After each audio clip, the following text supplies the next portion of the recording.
real options. What I will do, the class set, I'll give you the handouts.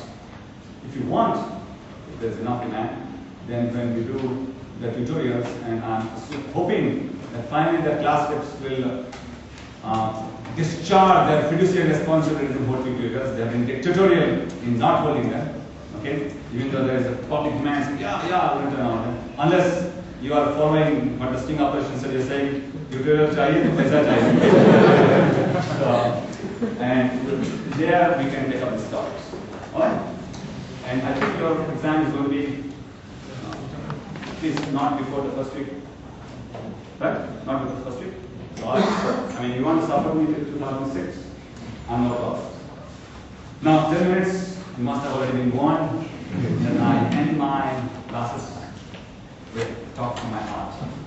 The same old tip that I've been playing for the last 21 years. Now, in fact, for what? 20, you must be keeping track, what? 29 hours and 48 minutes. Classes should be knowing I have been teaching you as Prof.Banikant Misha. What I was for this next 10 minutes, allow me to be Banikant Misha, or as I proudly call it, the SOB, the sweet old body. Same old body. When people tell me that he's an SOB, this is correct, I'm not an SOB, the SOB. I'm the sweet old body. I'm very proud. I'm very passionate. You know, one of my biggest pains is that I teach in a business school. And a bigger pain, I teach a mercenary subject like finance. But of course, the only consolation is that I'm teaching this to a bunch of guys who are already mercenaries anyway. So I said, well, at least on the margin, I'm not destroying them as much. They're already gone cases. Okay? All I want is just one soul to be affected by my speech. Then I have said, I remember once in Florida, when the student came back with a fantastic offer. Undergrad student came back. I turned down the job offer. My days. And every one student came and said, I told my grandmother about what he said. I said, and she was so happy, she cried. I said, all I want is just one soul to understand why I'm saying this. But so why I'm talking to a bunch of mercenaries which are valueless, which have chosen to continue to be valueless. In some sense, we are business school professors not only perpetrate that crime, degeneration of values, we perpetuate it because we teach it time and time again. And you come to my class, what do you teach you? The only thing in life is NPV. Okay? Sure enough, I'm part of the crime. But why I'm talking to you guys who don't deserve, okay, my passionate speech on how to be nice folks. You know what? Not because they're great guys. Okay, academically they don't have been great, I don't care. No, I'm working hard to that. As persons, you know, so I don't think you have been great guys so far. You are the only ones who can do it. You're so privileged. So privileged. The amount of money you get after your graduation 3 years, you don't deserve it. But the employers don't know that, the board doesn't know that, so you get paid. I'm very privileged. I'm very privileged. I come from a very typical middle class family, very hard-working father.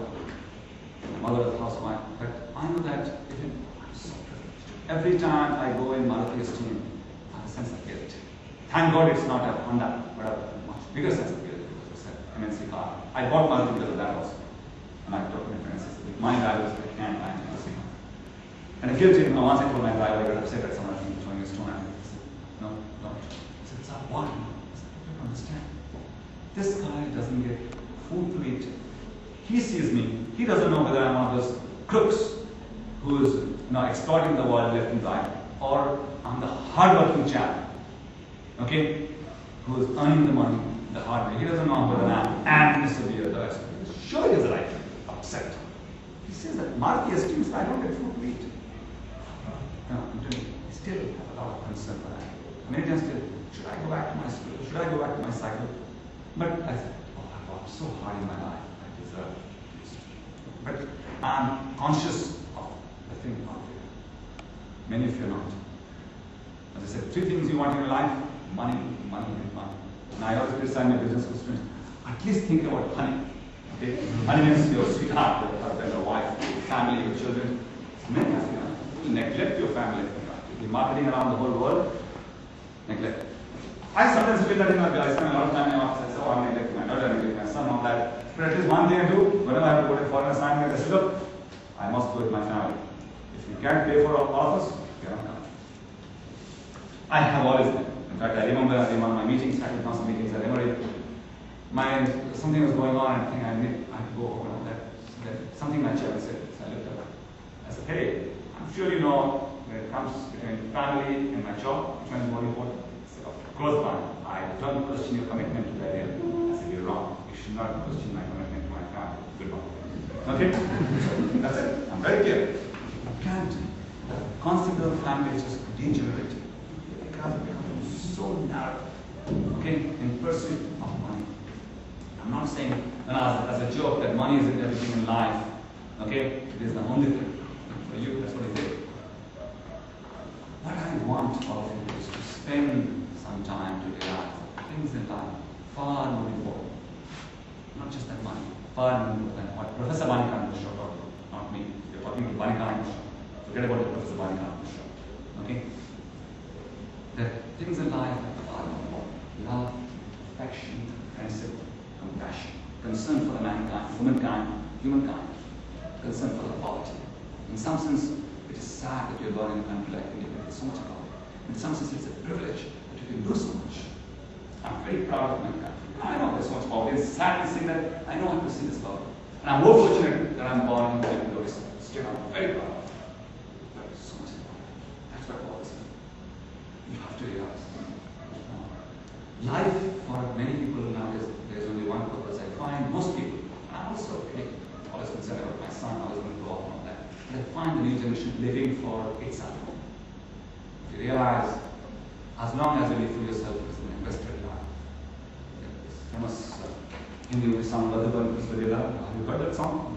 Life has to be purpose. किसी की मुस्कुराहट आंखों में हो निशान, किसी का दर्द मिल सके तो देखना, किसी की बात में तेरे दिल पे आपका दिल में तो बहुत प्यार है, but problem is सिर्फ एक आदमी और के लिए.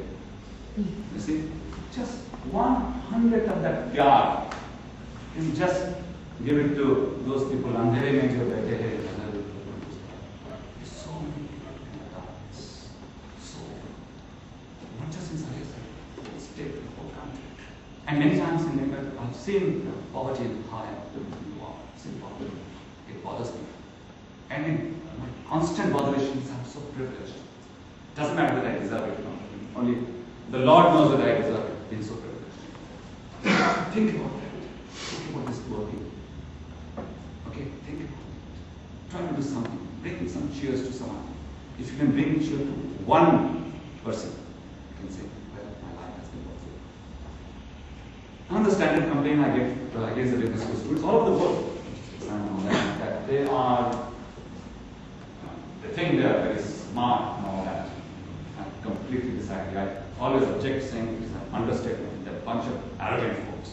Okay? They don't think they're smart. They think they're the smartest on this earth. Please realize. Just by sheer luck that we're studying in top business school. Even the students in studying my own. Sheer luck. It is by sheer luck that we're in this Stern School of Business. Okay? Thank God I came out of this Stern School without the building collapsing. There's such an average student I know.